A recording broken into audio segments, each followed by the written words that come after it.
Sa mga oras ito mga kabrigada, alamin naman ho natin yung pulso ng ating mga kabrigada sa ating question of the day na may kinalaman nga ho dito ho sa pagbibigay ng diploma. Brigada Ann Cortez, i-brigada mo! Brigada Live Report. Happy morning mga kabrigada!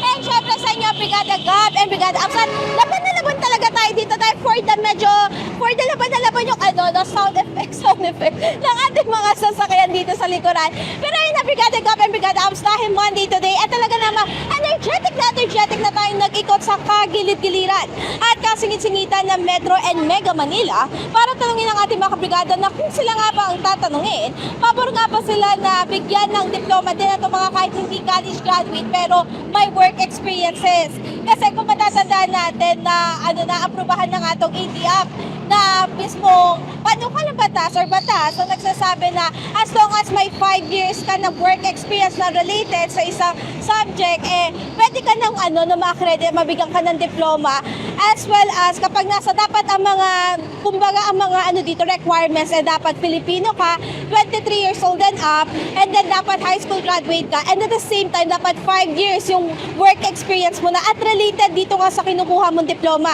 At nagtanungin naman natin ang ating mga kabrigada na kung pabor nga ba sila sa ganitong taktika na pagbibigay ng diploma kahit hindi pa nga nakapagtapos, ito ang kanilang naging kasagutan. Batang iba, minsan tinatamad na mag-aral, di ba? Dahil nga sa nangyari, di ba? So dapat Ngayon, matapos muna. Oo, dapat talaga. Dapat talaga makapag-aral sila ng maayos. Dapat talagang tapos talaga yung ng diploma para maayos yung ng gobyerno. Hindi po. Bakit, Nay? Kailangan po, graduate. Kahit gaano kahaba ang work experiences nila, Nay, dapat college graduate talaga. Apa. Kabar po na bigyan para makapaghanap ng trabaho. Mas magandang trabaho kung may Opo. diploma. Opo. At ito na nga na Brigada Gab and Brigada Abs, habang nag-iikot tayo ay nasaktuhan natin ang ating for the go-go na kabrigada ngayon na si Ma'am Dino Bernardo. Ayan na, happy morning, Ma'am! Morning din. Ayan, ang ganda-ganda ng smile ni Ma'am. Talaga Monday na Monday, very smiley person. Napakita ang ating pinakamagandang smile. Ayan, ganda ng smile ni Ma'am. Eto na nga, kanina Brigada Gab and Brigada Abs, medyo nakakausap na natin si Ma'am. And may nabanggit nga siya regarding nga dito sa pagtatrabaho, ganyan. At the same time, si Ma'am kanina nabanggit niya na high school graduate po kayo, pero madami na siyang napasukan ng mga trabaho dahil ang labanan talaga ay ate? Diskarte. Yan, diskarte. Speaking of that, ate, if ever pabor po ba kayo na kahit hindi college graduate, mabigyan po talaga ng diploma as long as may work experiences? Para sa akin, oo. Kasi unfair naman sa mga college graduate, tapos tamad naman sila. Compare mo naman doon sa undergrad, pero nagpupursige naman sila. Gusto nilang mag-aral, pero wala silang financially na makapag-aral. Tingnan mo, hindi ako, katulad na sabi ko, hindi ako college graduate. Pero at my age, 2008, naging naging sales agent ako Ngayon, nag-online selling ako, nagtitinda ako ng mga ganyan, oo. Tapos nagtrabaho ako sa Baguio pero bumaba ako kasi nga nag-asawa ako dito. Kumbaga, paano ko mabubuhay yung pamilya ko? Kung may diploma nga ako, di naman ako makapagtrabaho sa course na gusto ko.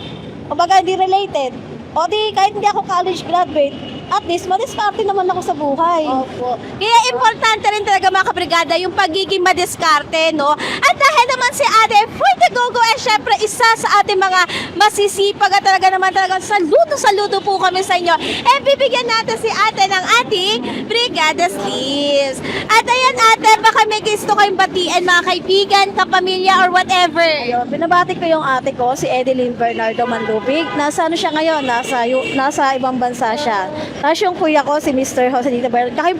Pinsan ko, si Catherine Bernardo. Ayan. Pinsan niyo po si Miss Catherine. Ay, kaya pala napatingin ako kanina sa kanya. Sabi ko, parang nakikita ko si Miss Catherine Yung mga anak ko Bernardo. namin, iisa lang kasi mga Bernardo family. Ayan. Hi Kat, kung napapanood mo to. Di pa tayo nag-meet personal, pero pag nagkaroon tayo ng malaking reunion, pupunta kami. Ang family ko.